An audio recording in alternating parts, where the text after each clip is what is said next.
right. Greetings once again. Dr. Jagan is my name. Following a previous question and answer on employee suspension. So, and Edwin also sent in, email asking me that how about working suspension? So, and that is an important area to also look into. Well, let me quickly reiterate that the purpose of consequence management and workplace discipline falls under three main domains. The first is to prevent.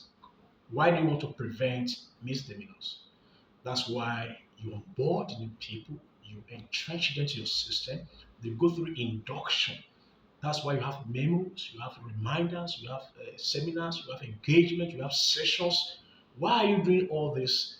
Why are you raising your code of conduct? Why are you raising your policies? Why are you raising your handbook? It's because you want to prevent things that will fall out of order and to ensure that people align with your system and your culture. You put in place mechanisms to drive what preventive activities. But if along the line of prevention, people begin to fall and begin to make mistakes, which is normal. We are human. We are all learning organisms. Then the next layer will be corrective measures. Don't forget the first is to prevent. And to prevent, you onboard, you entrench, you raise memo, you remind, you sanitize, you advise, you counsel, so that they don't go into that. But when that area is breached, then you fall on the next layer, which is corrective measure. In corrective measure, people have already breached the protocols, the code of conduct, the policies, the guidelines, the ethical, principles, and then that is where you correct them. And when you see corrections, you see things coming in form of why did you do this thing? You see oral memo, written memo. Why did you do this thing? Why did you come late? Why did you dress like this? Why did you violate? Why did you send that thing? Why did you do your work? So when that happens, you institute corrective measures. And that's why you see you are warned, you are reprimanded, you are advised, you are counseled, you are guided, you work accordingly. Now the third layer, prevention, correction. If that is also breached, then you activate the third layer, which is sanctions. And the sanctions is divided into two. There are internal sanctions and there are external sanctions.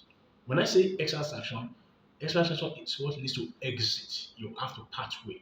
But when you're dealing with internal sanctions, that's where you have not all sanctions will be financials. In fact, research has proven to us that financial consequences don't necessarily modify behaviors, except in very rare instances. So when you deduct, for example, now because people are coming late, instead of to stop that, my research and I've asked most of my HR who are my mentors, in your organization, can you tell me that by deducting people's salary, you can be able to tame and stop late coming? And the answers are already been no. So deductions, financial deductions, does or penalty does not necessarily lead to a change in behavioral modification. However, there are more sanctions that can apply. Let's look at internal sanctions. When you sanction a person, there can be a lot of approaches. Depends on the severity of the fallout. Whatever the person does will determine how much. So when he has gone beyond, that's why you have minor offenses, you call it minor, small, you have major offenses, then you have gross offenses. Those gross offenses leads to termination, dismissal, advice to resign and things like that. So as you look at you know sanctions, a person can be asked to forfeit. But don't forget that in financial sanctions, if an employee has not committed any offense that has financial losses, you cannot apply it. For example, you give somebody a task to do and they didn't do it or didn't do it. You can say because you didn't do the work well, you will deduct XYZ amount. That's wrong. That's wrong because you must be able to establish that insubordination has financial consequences, impact. Otherwise, it's not going to work. But if you send your driver on an errand, and as he goes on an errand, he didn't hold his driver license, and he was caught by the law enforcement, and the company was fined, and if it was booked, and the company pays, you can surcharge him for that. And even in that, you have to look at what the labor law says. If the amount, for example, that is being billed is huge, say his salary is 100,000, for example, just give an example, and it's billed 300,000, you cannot deduct 300,000 from his money, he will die. So going by the Labor Act, you can't do more than one third of that money. So that is just an example of financial sanction. You can't say, okay, because somebody comes late for 1 hour, you will deduct the whole day. That's wrong. That is not consequence by them. You have gone overboard, and that is going to be reacted to by the employee. So as you look at this sanction as I'm talking about, as I was talking, so you look at it that okay, but if it is extra sanction, that's where it has gone to a point where you say, okay, you know what you have done is so huge, and we cannot condone it, and the next is to exit. And you know that in exit, you can advise somebody to resign or you can leave. So we have voluntary and involuntary. So you could terminate his appointment and you could dismiss him. Dismiss him that you have to summarily invalidate his employment because of the gross misconduct he has committed. But the focus that is, Baby is asking you, how about working suspension? Now, that was a question he asked me. So, working suspension, now if you go back to look at ILO Convention number 95, that talks very well about wages and salaries. And if you refer back to even the Labor Act, section 1 to 4 talks about, in the Labor Act about wages and salary. Section 43 of the Trade Union Act talks also about the right of an employer to hold an employee's salary or salaries if they proceed on strike.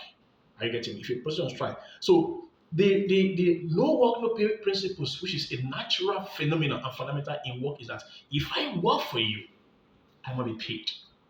So when I'm working, I will be paid. Whether I'm working virtually, whether I'm working physically, whether it is hybrid, provided I am carrying out the deliverables and the mandate of the work you give me, you have to pay me. There is not like working suspension. Why? It defeats the objective. Why did you suspend me? You want to feel bad about what I've done, right? And you want to learn from that. So if I'm at work, and what consequence are you driving? What behavior change do you want to drive? It's a punishment if an employee is at work and you deduct it, but I call it working suspension. So any employer that does that is contravening, the ILO convention and is contravening the Labor Act, and that is very, very wrong. So on the principles of no work, no pay, as I said, that Chapter 43 of the Trade Union says if you proceed on strike because of a fallout, strike is allowed. The employer has the right to hold your money for the work you didn't do. That's the principles of no work, no pay. So if I now work because you claim to have given working suspension, you will pay me. It's not going to be without pay. So if you place an employee on suspension, you are saying that you don't have the right to hold our work, to execute our work, to carry out our task, because what you have done, disregards us, and we shouldn't allow you to even touch anything in our place for that period. But if you ask me to be touching something, it means I've not done anything. It means what I've done does not even attract you isolating me. Then I must be paid. So if it works, you will pay. If you want to administer suspension, as I've claimed, he needs to leave the work, whether virtual or physical. You can ask him questions if he needs information, but you not commit him to, apply his mental or manual capacity. But once he applies his manual and mental capacity, whether he's working in the premises or off premises, he'll be paid. And above all, there is not like working suspension. ILO Act is clear about that. I work, I get paid. The Labor Act, section 1 to 5 is clear about that. I work, I pay. You cannot deny me my pay for work done. Thank you so much.